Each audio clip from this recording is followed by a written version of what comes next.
Gandang araw mga kabubog, ano. May isinurrender dito sa atin sa junk shop na kakaibang pusa, ano. Kung hindi ako nagkakamali, ito ay anak ng musang, ano. Ngayon, alam natin na ito'y bawal, ano. Kaya lang ay ang gusto natin ay maisurrender to sa kinauukulan, ano, doon sa dapat mag-alaga nito kasi baby pa siya eh.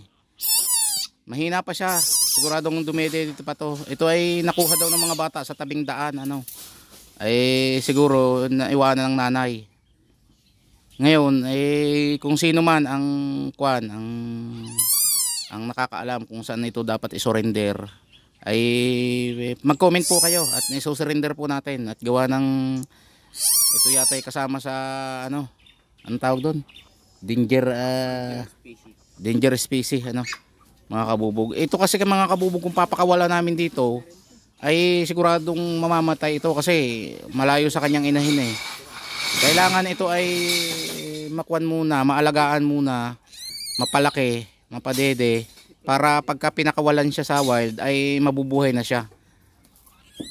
Mga kabubog, ano, kasi nawalay siguro sa inahin. Oh, nakakaawa. Tingnan nyo naman mga kabubog, kakaiba. Kakaiba ang kanyang mukha, no? Parang kuan. Ayan.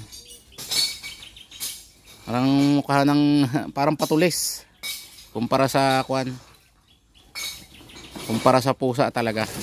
Tapos may kakaiba siyang huni na mga kabubog. Ayan, nakuha ng mga bata sa tabing daan sa may damuhan. Ano, mahina siya, nanghihina. Ano, kailangan mapadede ito, ano. Ayan. Ayan mga kabubog, oh. Ayan, pag masdan nyo mabuti, kakaiba siya. Natatakot yung kwan. Natatakot yung aso. Ayan. Sana may mag-comment, ano, na para may surrender natin sa kinaukulan.